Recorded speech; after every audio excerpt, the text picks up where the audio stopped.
Lo que Omar García Harfuch autorizó aquella madrugada del 15 de enero de 2026 no fue respuesta a una denuncia o un escándalo. No había prensa ni cámaras. Pero esa decisión silenciosa terminó destapando un secreto que México llevaba décadas sin siquiera imaginar y que, finalmente, salió a la luz.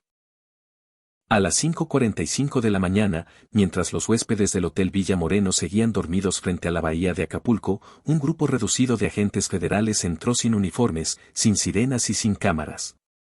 Solo existía una orden judicial de 14 páginas que autorizaba revisar ciertas áreas históricas dentro de un hotel de lujo que, décadas atrás, había sido la casa privada de Mario Moreno Reyes, el hombre que México conoció como Cantinflas. Durante el día, el lugar funcionaba como cualquier complejo exclusivo, suites elegantes, albercas infinitas, terrazas con vista privilegiada. Pero bajo esa normalidad operaba una sospecha silenciosa.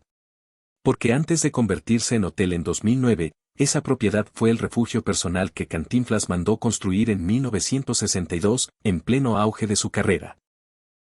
En lo alto de las brisas, lejos de miradas indiscretas, eligió un terreno de 8.000 metros cuadrados y dio una instrucción clara al arquitecto Rafael Mijares: quería ser invisible desde afuera y verlo todo desde adentro.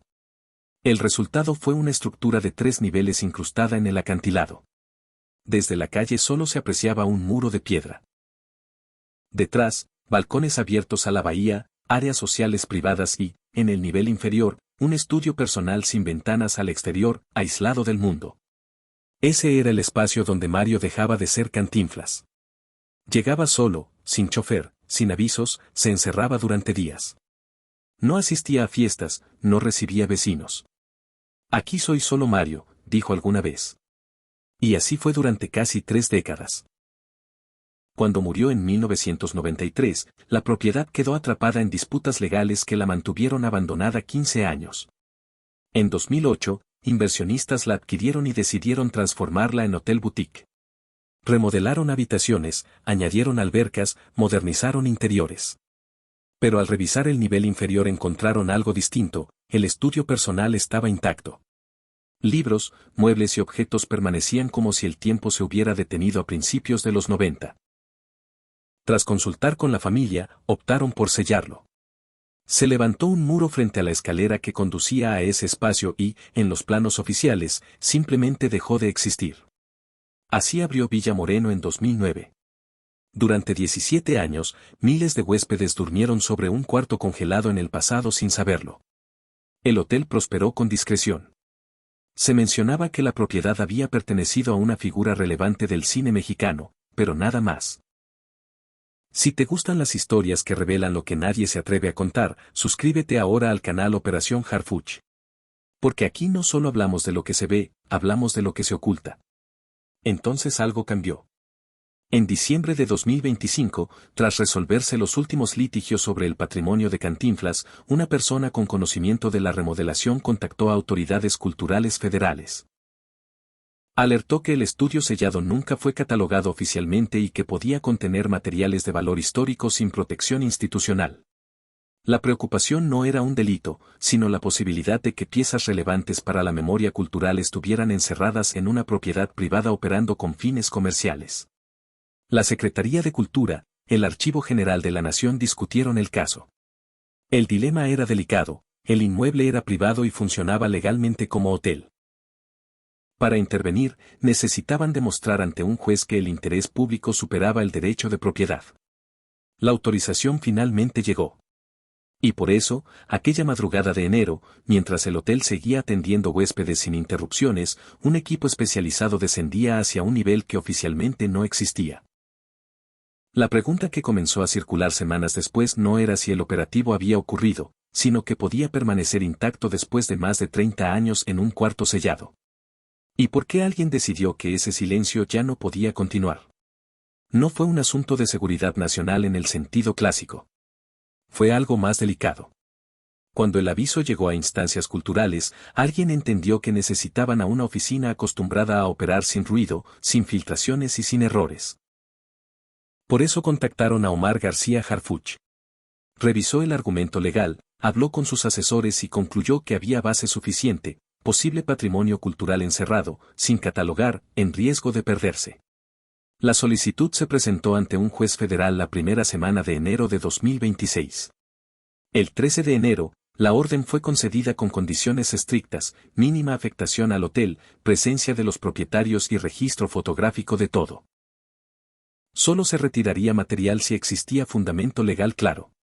2 días después, a las 5:45 de la mañana, 3 camionetas discretas entraron por la parte trasera del Villa Moreno.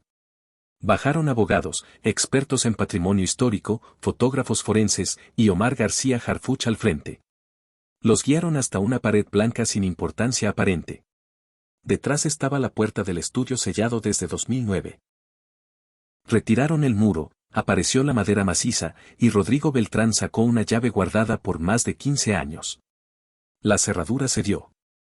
Una escalera en espiral descendía hacia la oscuridad. Sin luz. Sin aire en movimiento.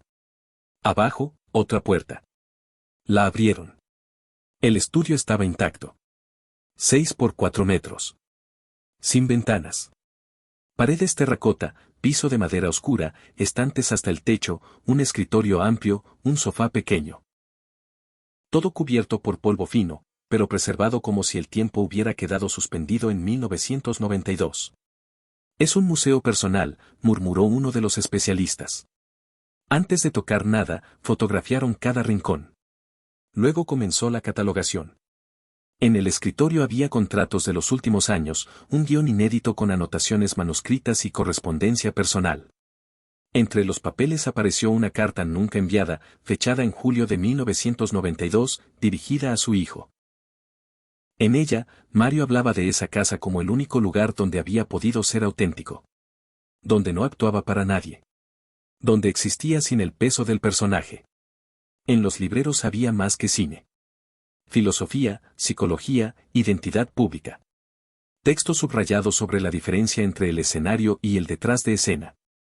En uno de ellos, Mario escribió al margen que su vida era una actuación constante y que el espacio privado donde podía ser él mismo era cada vez más pequeño.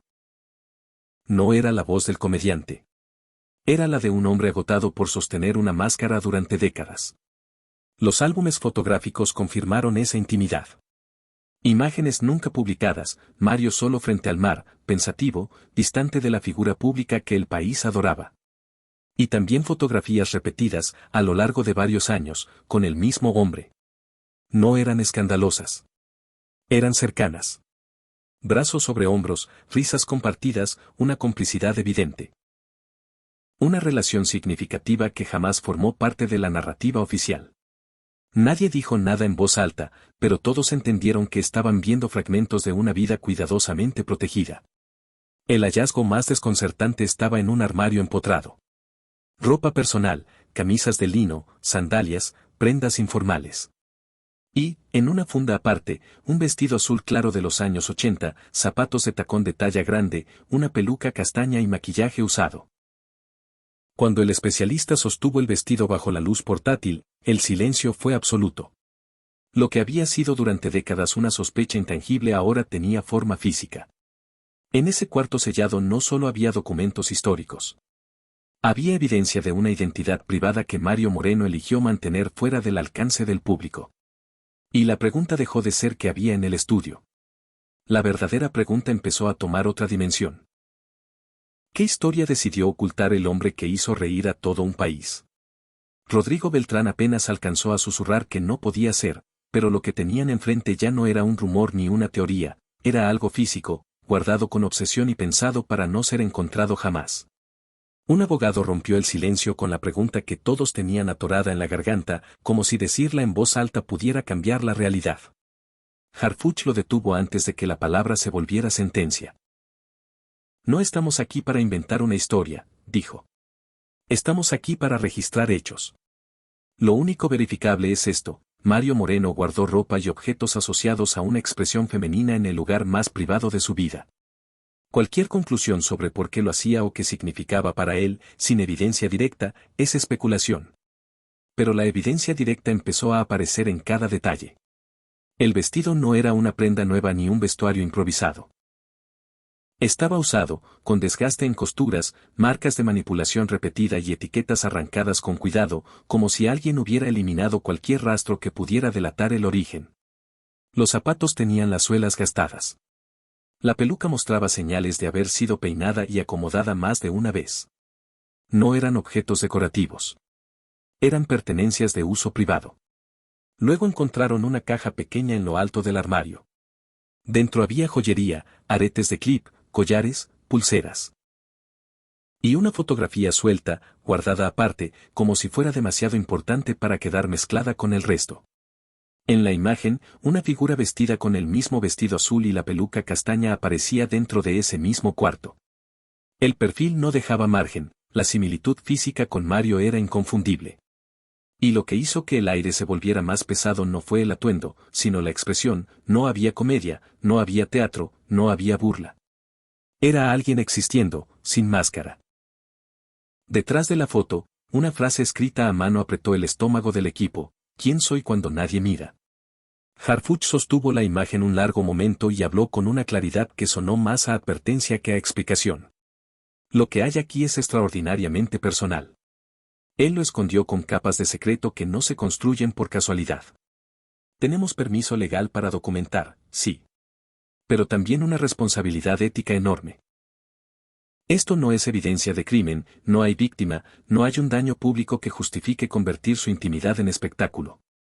Rodrigo, conmovido, lo dijo sin rodeos, ahora entendía por qué su padre había sellado ese lugar sin querer saberlo todo. Abrirlo para turistas habría sido profanarlo. La catalogación siguió durante horas y el cuarto empezó a hablar con una voz que nadie esperaba. Apareció un diario personal, escrito solo en Acapulco, con entradas dispersas entre 1965 y 1992. Había páginas sobre la carga de vivir como Cantinflas, sobre el precio de sostener un personaje que el público exigía día tras día.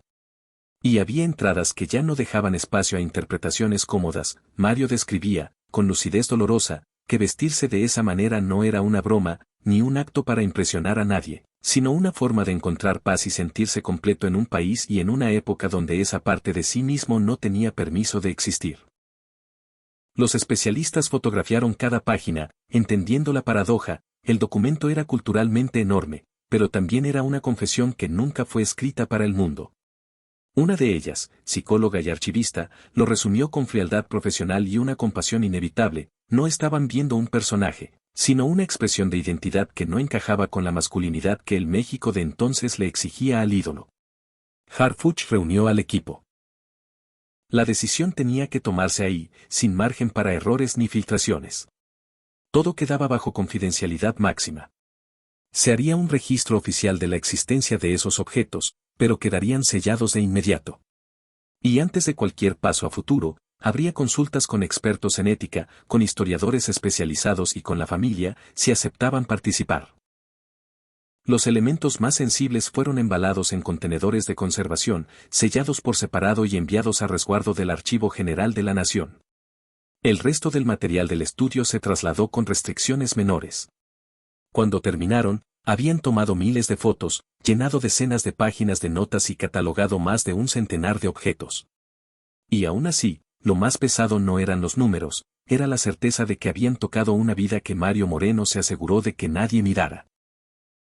Antes de salir, Harfuch se quedó un instante solo dentro del estudio. No necesitó decirlo, pero era evidente lo que imaginaba: a Mario bajando esas escaleras, dejando arriba la risa pública y el personaje invencible, para ponerse frente a un espejo sin testigos y respirar por fin sin juicio. Mantener viva esa parte de sí mismo, incluso en secreto, no era debilidad. Era un acto de voluntad.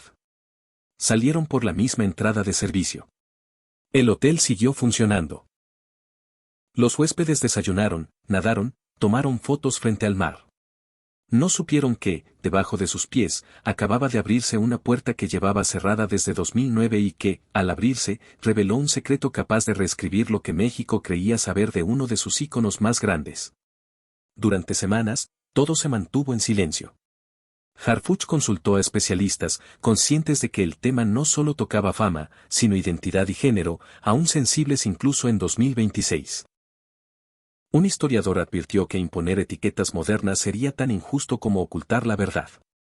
La familia fue informada con cautela. Mario Arturo pidió tiempo y, al reflexionar, reconoció que muchas piezas de su padre comenzaban a encajar.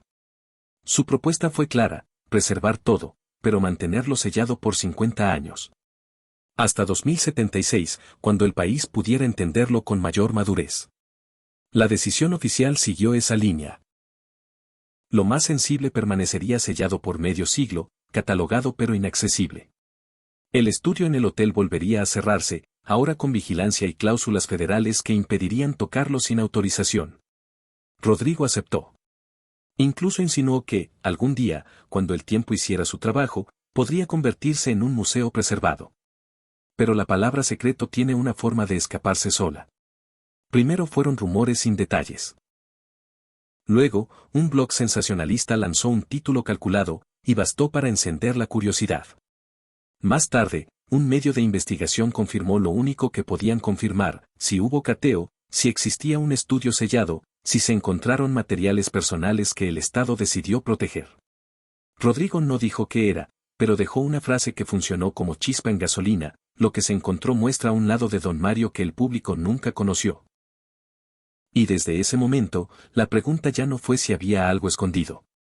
La pregunta se volvió otra, mucho más peligrosa: ¿cuánto tiempo puede mantenerse sellada una verdad cuando el mundo ya sabe que existe una puerta? Cuando la noticia se hizo pública, el país se dividió. No porque hubiera un delito, sino porque lo encontrado tocaba algo más profundo: la identidad íntima de un ídolo nacional. Tras los rumores del caso en Santa María la Ribera, el hallazgo en Acapulco reforzó la idea de que la vida privada de Mario Moreno fue mucho más compleja de lo que el público conoció. En abril de 2026, autoridades confirmaron que en ambas propiedades se localizaron materiales personales que revelaban aspectos reservados de su vida. No dieron detalles. Anunciaron que, tras consultar con especialistas y la familia, los objetos más sensibles permanecerían sellados durante 50 años, hasta 2076. No por censura, dijeron, sino para permitir distancia histórica suficiente y evitar convertir la intimidad de un hombre en espectáculo inmediato. El debate fue intenso. Algunos exigían transparencia total, otros defendían la prudencia. Universidades organizaron foros sobre género, memoria y ética. El consenso emergente no era de escándalo, sino de complejidad. Cantinflas ya no podía verse solo como el comediante icónico, sino como un ser humano que vivió dividido entre el personaje público y un mundo interior que su época no le permitió mostrar. Villa Moreno siguió operando. El estudio fue sellado nuevamente, ahora bajo registro federal. Los objetos quedaron resguardados en bóveda oficial. Y el país quedó con una pregunta suspendida en el tiempo. Porque si el hombre que durante décadas encarnó la masculinidad más reconocible del cine mexicano necesitó crear espacios secretos para sentirse completo, entonces quizá nunca entendimos del todo quién era realmente Mario Moreno. Tal vez confundimos al personaje con la persona. Tal vez aplaudimos la máscara sin preguntarnos qué había detrás. Y eso cambia todo. No porque destruya su legado, sino porque lo vuelve más humano. Más profundo. Más real. Nos obliga a preguntarnos cuántas figuras públicas han vivido atrapadas entre lo que el público espera y lo que su interior necesita. Cuántas historias quedaron enterradas por miedo, por época, por presión social. Porque tal vez el verdadero secreto no era el vestido. Era el silencio. La verdad completa, si algún día se abre, llegará en 2076. Pero el debate empieza ahora. ¿Crees que estos secretos deben respetarse hasta el final, o que la historia merece conocerse sin esperar medio siglo? ¿Revela esto una traición al mito, o lo convierte en un símbolo aún más poderoso? Te leo en los comentarios.